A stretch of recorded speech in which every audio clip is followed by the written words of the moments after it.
नमस्कार दोस्तों, Indian civil servant के यूट्यूब चैनल पर आप सभी का स्वागत है।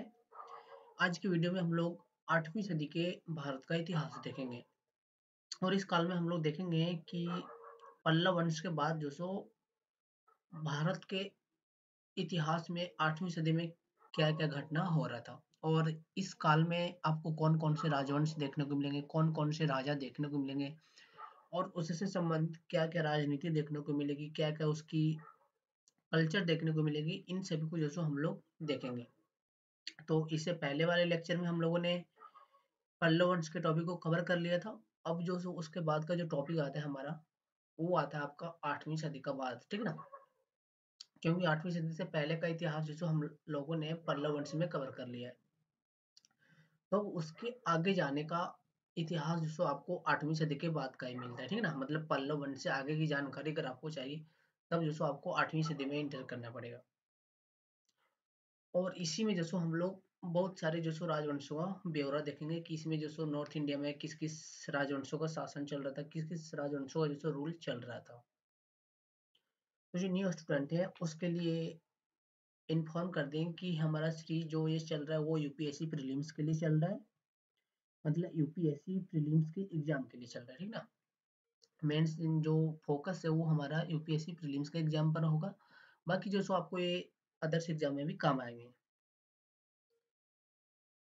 और ये जो सो हमारा सीरीज है वो मेंस में ज़्यादा काम नहीं आएगा, ठीक है ना? सिर्फ जो सो पीटी के लिए यूजफुल होगा क्योंकि हम लोग जो सो इसमें वन नंबर मतलब मल्टीपल चॉइस क्वेश्चन का जो सो डिस्कशन करते हैं। तो चलिए जो सो हम लोग आज की वीडियो को स्टार्ट करते हैं और देखते हैं कि 8वीं सदी के भारत के इतिहास में जो सो क्या-क्या देखने को मिलता है और क्या-क्या होता है सो।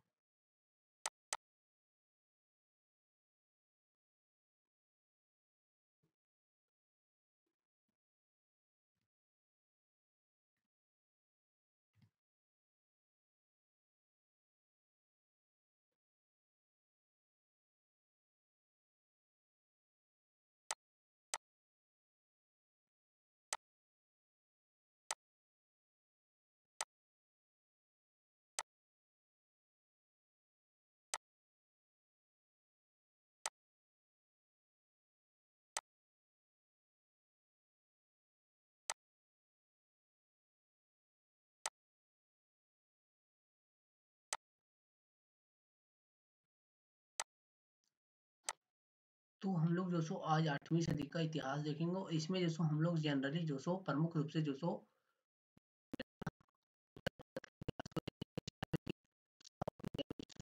नॉर्थ इंडिया में जो सो इस टाइम किस-किस राजवंशों का शासन चल रहा था और उसने जो सो इस सदी में क्या-क्या जो सो महत्वपूर्ण काम किए हैं।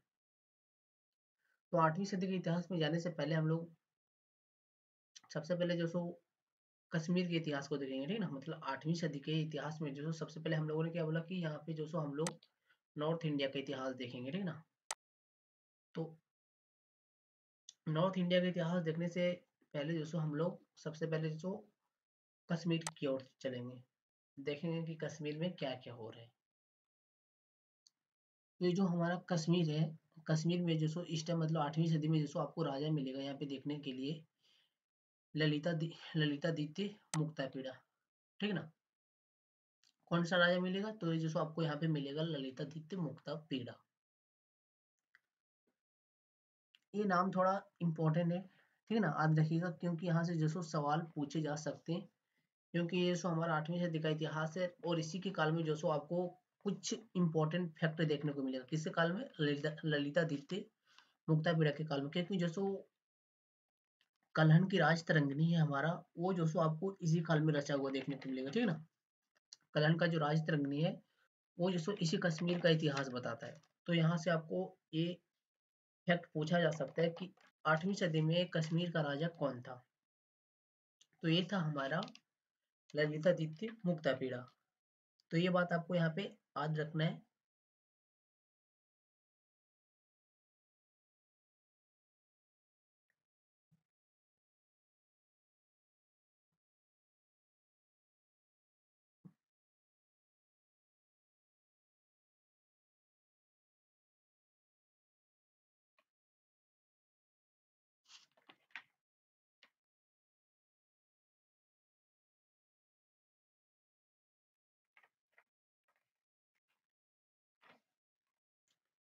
तो ये जो हमारा राजा है ना, ललितादित्य मुक्तापीड़ा, अब इससे रिलेटेड आपको ये भी पूछा जा सकता है कि ये जो सो हमारा किस वंश से था, ठीक ना। ये तो इसका राजा का नाम है, ठीक ना, कि ये कश्मीर का राजा ये था, लेकिन इस टाइम जैसे इसका वंश क्या था, तो इस टाइम जैसे हमारा इसका वंश देखने को मिलता है कि इसका वंश जो सो कारकोट वंश रहा होगा, ठीक है ना। कौन सा वंश? कारकोट वंश। फिर देखिए यहाँ पे आगे बोला जा रहा है कि इसने जो सो मार्तंड मंदिर का निर्माण करवाया था।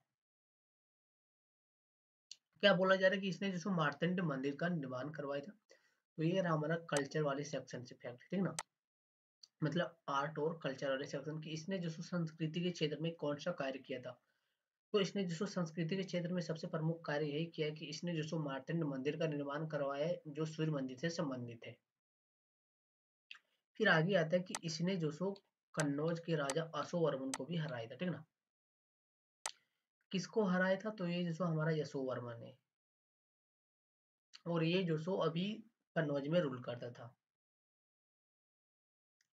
तो आज रखिएगा कि ललितादित्य मुक्तापीड़ा ने जो सो कन्नौज के राजा यशोवर्मन को भी हराया है। फिर आगे आता है सबसे मेन फैक्ट कि कश्मीर के इतिहास की जानकारी जो सो कहाँ से मिली। तो देखिए कश्मीर के इतिहास की जानकारी जो सो आपको देखने के लिए आपको सबसे पहले जो सो जाना पड़ेगा कलहन की राजतरंगिणी की ओर, ठीक ना। किसकी तरफ? राजतरंगिणी की। और राजतरंगिणी को लिखा है कलहन ने। और ये जो हमारा कलहन है, ये एक बहुत ही प्रमुख इतिहासकार है जो किसी के दरबारी नहीं थे, ठीक है ना।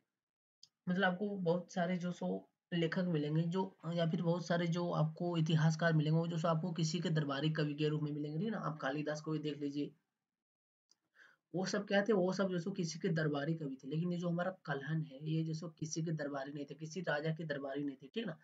ये किसी के अधीन नहीं थे, ये जो सो स्वतंत्र थे। इसीलिए जो सो इसने वही लिखा है जो इसने जो सो सच को देखा है, ठीक है ना।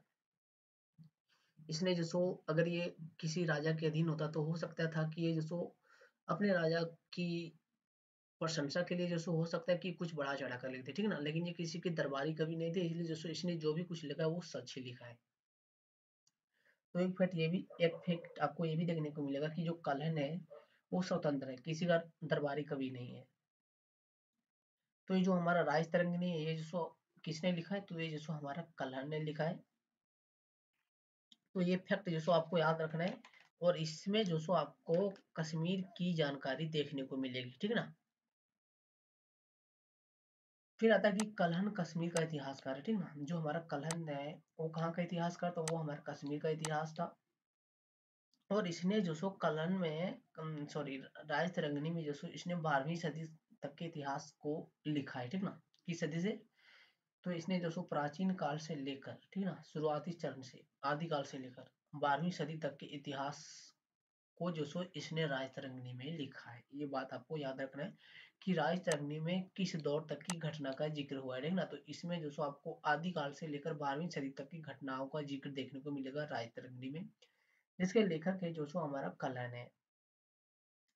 फिर बोला जाता है कि ये जो राजतरंगिणी के लेखक है कलहन जी, उसको जो सो हिंदुओं के बीच से पहला इतिहासकार माना जाता है, ठीक ना।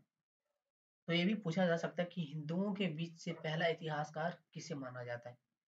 तो वो जो सो हमारा कलहन की लेखक सॉरी राजतरंगिणी के लेखक कलहन को माना जाता है। ऐसा माना जाता है कि इसके पहले जैसे हिंदुओं के बीच जैसे कोई इतिहासकार नहीं रहा है, और ये जैसे पहला इतिहासकार था जिसने जैसे हिंदुओं के इतिहास के बारे में लिखा, ठीक है ना।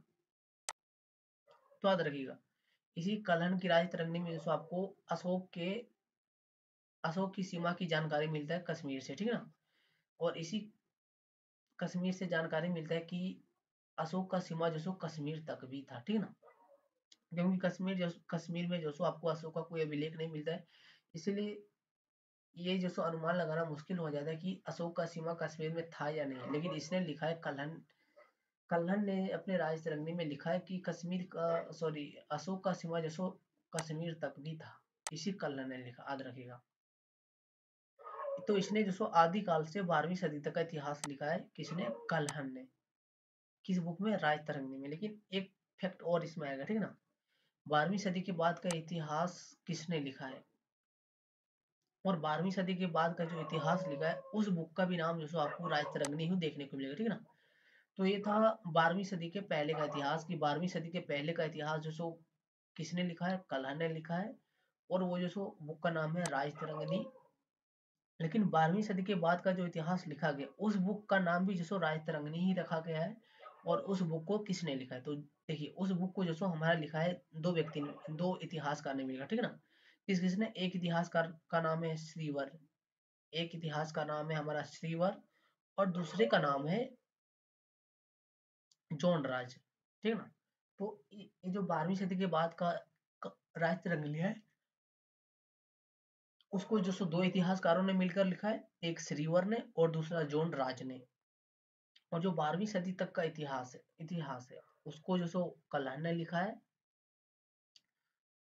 तो यहाँ पे आपको याद रखना है कि कल्हड़ की बुक दो है, एक जो सो 12वीं सदी तक के बारे में जानकारी देता है और दूसरा जो सो 12वीं सदी के बाद का जानकारी देता है। तो ये फैक्ट आपको याद रखना है।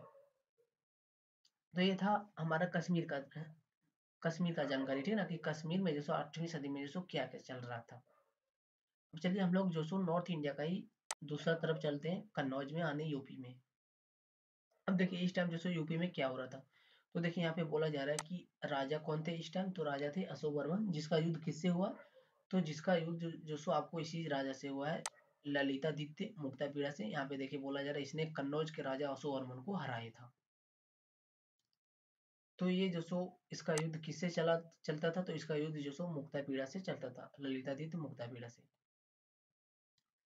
फिर बोला जा रहा है कि इसने किसका उपाधि लिया, ये जो यशो वर्मन है इसने किसका उपाधि लिया, तो राजा यशो वर्मन ने उपाधि लिया है सकल उत्तरापद स्वामी का, सकल उत्तरापद स्वामी का उपाधि लिया। और सकल उत्तरापद का स्वामी का मतलब क्या होता है, तो सकल उत्तरापद का मतलब होता है कि संपूर्ण उत्तर भारत का विजेता। किसका, संपूर्ण उत्तर भारत का विजेता। इस काल में आपको एक बुक देखने को मिलेगी, ठीक है ना, उस बुक का नाम रहता है गोड़ बहू। क्या नाम रहता है, गोड़ बहू। यहाँ पे बा लिखा गया, ठीक है ना, यहाँ पे अंडा होगा, गोड़ बहू। तो बुक का नाम रहता है गोड़ बहू, जिस बुक से आपको ये जानकारी मिलती है कि इस बुक में जो सो अशोक वर्मन को ऐसा बताया है कि इसने जो सो गोड़ बहू को भी जीता था, ठीक है ना। तो इस बुक से इस बुक ये जो बुक है गोड़ बहू, इससे यही जानकारी मिलता है कि इसने जो सो बंगाल के क्षेत्रों को भी जीता था। और गोड़ बहू का मतलब यही होता है कि गोड़ मतलब गौर इलाका, ठीक है ना, कौन सा गौर, गौर का इलाका, गौर प्रदेश। और गौर प्रदेश कहाँ है, तो गौर प्रदेश हमारे बंगाल में ही है, इसीलिए इसका नाम है गौड़ बहू, किताब का नाम। तो यहाँ पे बोला जा रहा है गौड़ बहू यानी गौर प्रदेशों का विजेता। तो इसीलिए जैसे इसको इस नाम से पुकारा जा रहा है यहाँ पर, गौड़ बहू विजेता, गौर प्रदेश का विजेता।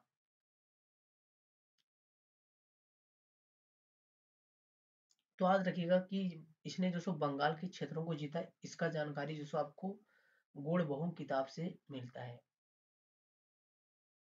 तो ये था हमारा कन्नौज के बारे में कुछ जानकारी, ठीक ना, जहाँ से सवाल पूछे जा सकते हैं। फिर चलते हम लोग थर्ड बंगाल की तरफ।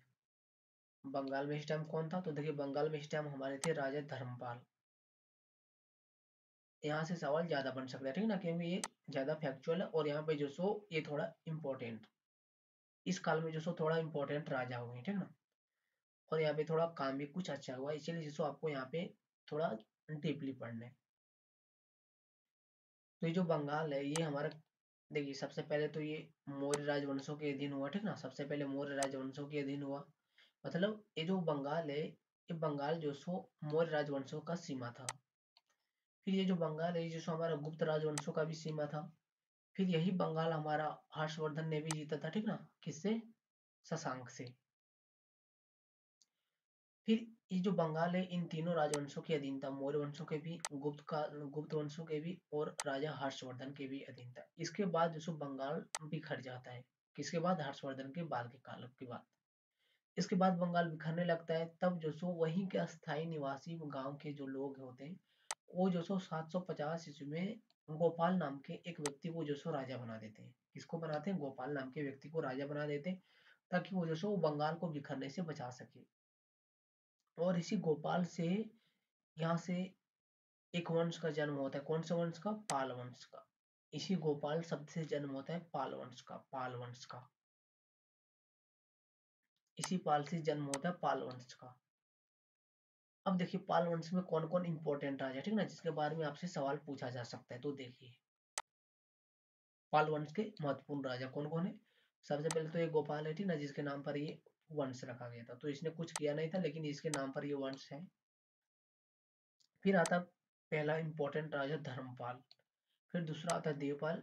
देवपाल हमारे इसी के बेटे हैं, धर्मपाल के ही। फिर आता है माहीपाल। कौन? माहीपाल। लास्ट में आता है रामपाल। तो इन सभी के बारे में हम लोगों को पढ़ना पड़ेगा, धर्मपाल के बारे में, देवपाल के बारे में, माहीपाल के बारे में और रामपाल के बारे में। धर्मपाल और देवपाल, इन दोनों के बारे में थोड़ा ज्यादा पढ़ना पड़ेगा, क्योंकि उन दोनों ने जो ज्यादा कुछ किया, ठीक ना। और इन दोनों माहीपाल और रामपाल ने ज्यादा कुछ नहीं किया, तो इसके बारे में ज्यादा डिटेल नहीं जाना पड़ेगा। तो चलिए सबसे पहले दोस्तों हम लोग बंगाल के राजा धर्मपाल की ओर चलते हैं और इसका जानकारी लेते हैं।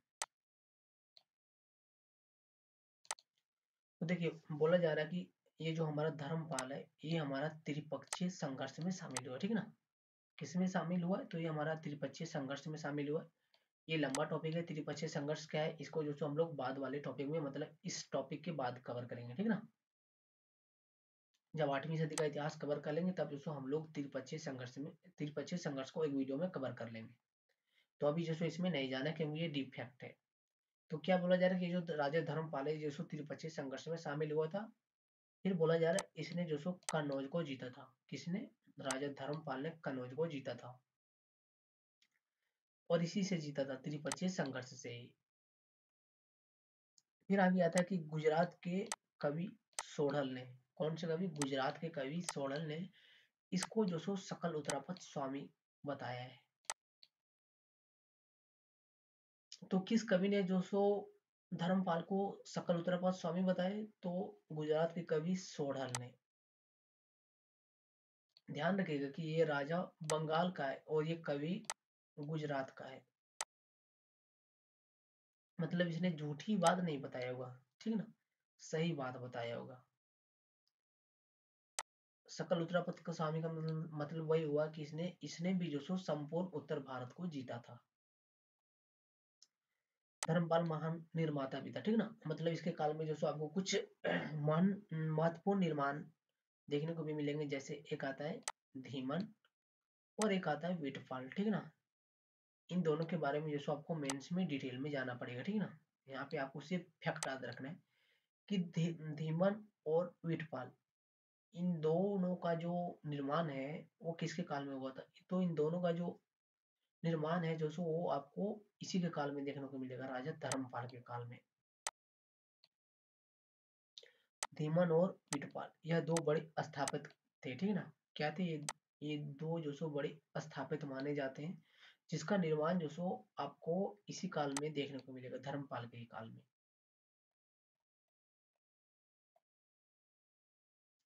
अब आगे बोला जा रहा है ये जो धर्मपाल है इसने जो आतिश दीपांकर को बौद्ध धर्म का प्रचार करने के लिए तिब्बत भेजा है। तो ये जो हमारा राजा धर्मपाल थे वो किस धर्म से थे? तो वो हमारा बौद्ध धर्म से थे, और बौद्ध धर्म से भी कौन से शाखा? तो वज्रयान शाखा से थे, ठीक ना।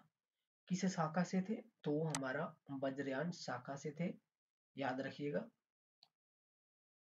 और इसने जो इस वज्रयान शाखा का प्रचार प्रसार करने के लिए जो अपने मंत्री आतिश दीपांकर को, किसको? आतिश दीपांकर को जो इसी धर्म का प्रचार करने के लिए कहां पर भेजा है? तिब्बत। और तिब्बत में जो ये राजा धर्मपाल जो है इसका बहुत ही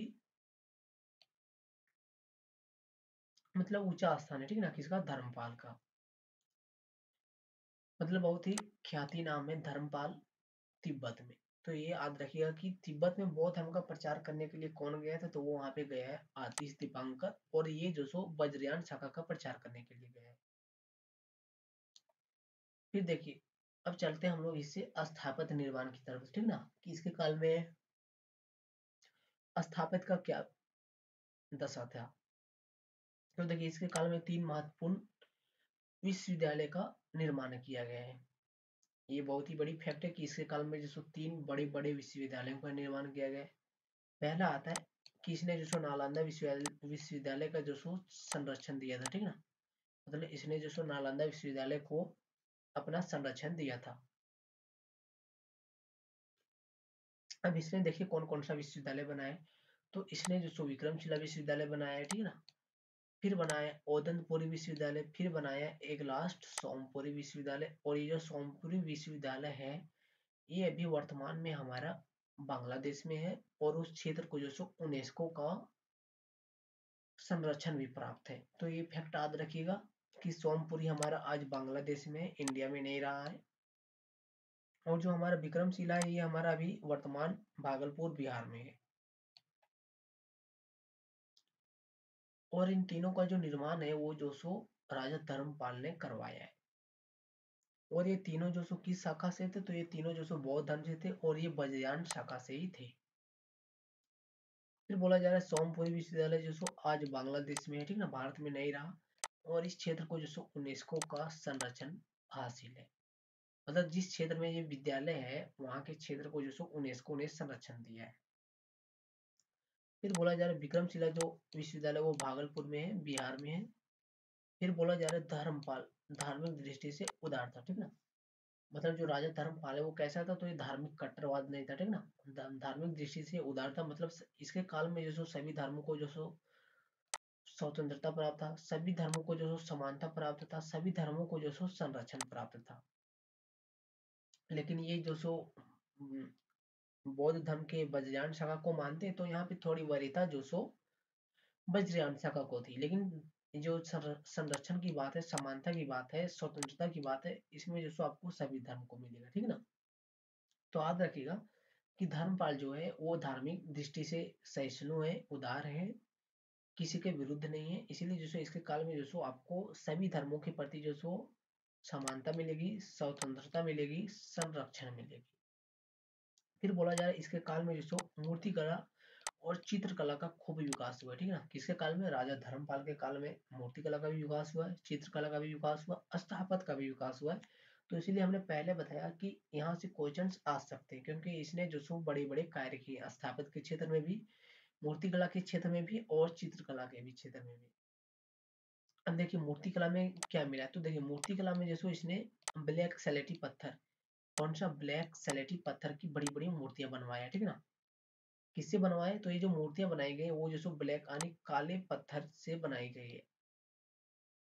तो जो राजा धर्मपाल के काल में मूर्तियां बनाई गई वो किस पत्थर से बनाएगी, वो जो सो ब्लैक सलेटी पत्थर से बनाएगी, यानी काले रंग की पत्थरों से मूर्तियां बनाई गई है। फिर आता है कि इसने जो मूर्ति बनाई है उसमें कौन कौन से धर्मों की मूर्तियां शामिल है, ठीक ना। तो देखिए इसमें जो सो शामिल है बौद्ध धर्म का मूर्ति, शैव धर्म का मूर्ति, वैष्णव धर्म का मूर्ति और शाक्त, ठीक है ना। शाक्त शाक्त का मतलब होता है देवी की मूर्ति शामिल है। तो यहाँ पे आपको देख के लग रहा होगा कि यहाँ पे इतने सारे धर्मों का मूर्ति शामिल है, मतलब ये आप अनुमान लगा सकते हैं कि अगर इतने सारे देवी देवताओं की मूर्तियां हैं, इसका मतलब ये धार्मिक दृष्टि से पक्का ही उदार होगा, ठीक है ना, सहिष्णु होगा। तभी जो सो इतने सारे देवी देवताओं का या फिर इतने सारे धर्मों की मूर्तियां देखने को मिल रहे हैं। तो ये सही बात है कि ये जो सो धार्मिक दृष्टि से उदार थे और ये जो सो सहिष्णु थे।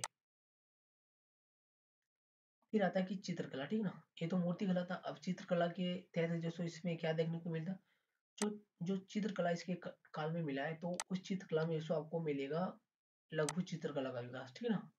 तो जो लघु चित्रकला का विकास है वो कहाँ पर हुआ है, तो लघु चित्रकला का विकास जो सो आपको 8वीं सदी में देखने को मिलता है। 8वीं सदी के बाद भी कहाँ मिला है, तो ये जो सो हमारा बंगाल में हुआ है। लेकिन आज जो बात आती है कि क्या लघु चित्रकला का विकास जो सो सिर्फ बंगाल में ही हुआ या फिर जो सो सिर्फ मध्यकाल में ही हुआ, तो ऐसा बात नहीं। जो लघु चित्रकला का विकास है वो जो सो आपको प्राचीन काल में भी देखने को मिलेगा, ठीक है ना। तो याद रखिएगा कि लघु चित्रकला का विकास प्राचीन काल से ही हो चुका था और ये मिडिल काल में आपको देखने को मिलेगा बंगाल के राजा धर्मपाल के काल में। गुजरात के चालुक्य, ठीक है ना, किसके, गुजरात के चालुक्य के काल में जो भी गुजरात के चालुक्य के काल में भी जो सो आपको लघु चित्रकला का प्रमाण मिलेगा। और जो गुजरात का चालुक्य का जो लघु चित्रकला है उसमें जो सो आपको वो किस धर्म से, तो वो जो हमारा जैन धर्म से संबंधित है, ठीक है ना। और ये जो चित्रकला मिला है, मतलब जो राजा धर्मपाल के काल में जो चित्रकला मिला है वो हमारा मुख्यतः बौद्ध धर्म से संबंधित है, क्योंकि राजा बौद्ध धर्म से थे तो थोड़ा बौद्ध धर्म को वरीयता तो प्राप्त हो गई, तो इसीलिए जो इसका चित्रकला मिला वो हमारा बौद्ध धर्म से संबंधित है। और जो गुजरात में चालुक्यों का चित्रकला मिला है वो हमारा जैन धर्म से संबंधित है। प्राचीन काल में भी लघु चित्रकला का विकास हुआ था, ठीक ना। तो ये बात याद रखिएगा कि सिर्फ मिडिवल काल में ही जो सो लघु चित्रकला का विकास नहीं हुआ, प्राचीन काल से ही जो सो लघु चित्रकला का विकास हो चुका था। फिर हम लोग चलते हैं देवपाल की तरफ, ठीक ना, कि राजा देवपाल ने क्या क्या प्रमुख कार्य किए हैं। तो देखिए इसने जो शासन किया वो जो सो 850 ईस्वी तक शासन किया। किसने तक? 850 ईस्वी तक शासन किया इसने, देवपाल ने। फिर बोला जा रहा है यह भी जैसे त्रिपक्षीय संघर्ष में शामिल हुआ था, ठीक ना। त्रिपक्षीय संघर्ष क्या है हमने पहले बताया कि ये जो सो हम लोग आगे के एक टॉपिक में कवर करेंगे, क्योंकि ये थोड़ा डीप वाला और फैक्चुअल टॉपिक है। फिर आता है कि नालंदा और अन्य सभी विद्यालय। अन्य सभी विद्यालय का मतलब क्या हुआ कि इसके पिता ने जितने भी विद्यालय बनाए थे तीनों, ठीक ना, उन तीनों को जो सो इसने संरक्षण दिया था और नालंदा को भी जो सो अपना संरक्षण दिया था। फिर एक फैक्ट इसमें आपको जो सो प्रमुख है वो आपको देखने को मिलेगा कि राजा शैलेंद्र, ठीक ना, इसके राजा शैलेंद्र के कहने पर जो सो इसने जो सो भूमि अनुदान दिया था। किसके लिए? तो ये भूमि अनुदान दिया गया था नालंदा में एक हॉस्टल बनवाने के लिए, याद रखिएगा, ताकि जो सो स्टूडेंट रह सके, ठीक ना, क्योंकि मध्य एशिया से जो सो बड़े भाग में जो सो आपको बड़े पैमाने पर जो सो स्टूडेंट आ रहे थे नालंदा पढ़ने के लिए, तो वहां पर हॉस्टल की जो सो कमी पड़ गई थी, ठीक ना। तो इसीलिए जो सो राजा शैलेंद्र ने जो सो देवपाल से रिक्वेस्ट किया कि आप जो सो कृपया करके भूमि अनुदान कीजिए, ताकि जो सो हम छात्रों को रहने के लिए हॉस्टल बनवा सकें। तो इसीलिए जो सो राजा देवपाल ने राजा शैलेंद्र के कहने पर भूमि अनुदान दिया था। और ये जो राजा शैलेंद्र है वो कहाँ का शासक था? तो राजा शैलेंद्र हमारा दक्षिण पूर्व एशिया का शासक था। कहाँ का? दक्षिण पूर्व एशिया। और वहां से स्टूडेंट आ रहे थे पढ़ने के लिए नालंदा में। फिर बोला जा रहा है कि माहीपाल, ठीक ना। तो इन दोनों के बारे में, जो माहीपाल और रामपाल है, इन दोनों के बारे में आपको कुछ भी नहीं पढ़ना है, थोड़ा एक बहुत फैक्ट याद रखिएगा कि इसे जो सो पाल वंश का दूसरा संस्थापक भी माना जाता है, किसी माहीपाल को, क्योंकि जो देवपाल है उसके बाद जो सो यहाँ पे हमले होने लगे थे, ठीक ना। देवपाल के काल में जो सो हमले होने लगे थे, ठीक ना, क्षेत्रीय राजाओं से हमले हो रहे थे, इसीलिए जो सो देवपाल के बाद जो सो पाल वंश थोड़ा बिखरने लगा था। और बिखरने के बाद जो सो माहीपाल ने जो सो एक बार फिर से जो सो पाल वंश को एकजुट करने का कार्य किया, ठीक ना, मतलब इसको जो सो बिखरने से बचाने का कार्य किया, इसीलिए जो सो माहीपाल को पाल वंश का दूसरा संस्थापक माना जाता है। फिर आता है इसके शासन काल में जो सो चोल राजा राजेंद्र प्रथम ने बंगाल को जीत लिया, ठीक ना। अब ये जो माहीपाल है इसके काल में भी जो सो क्षेत्रीय राजाओं ने हमला किया। और जो जो चोल राजा, ठीक ना, चोल राजा कौन से? तो वो राजेंद्र प्रथम ने जो सो इसके काल में बंगाल पर हमला किया और बंगाल को जीत लिया। इसी के काल में, माहीपाल के काल में, इसने जो सो पाल वंश को बिखरने से बचाया भी, और इसी कारण जो सो इसको पाल वंश का संस्थापक भी माना जाता है। लेकिन इसी के काल में जो सो राजेंद्र प्रथम ने जो सो इसके ऊपर हमला किया और बंगाल को जीत भी लिया। और बंगाल को जीतने के बाद राजेंद्र ने कौन सा उपाधि लिया? तो यहाँ पर राजेंद्र ने उपाधि लिया था, याद रखिएगा, गंगई कोंड चोल।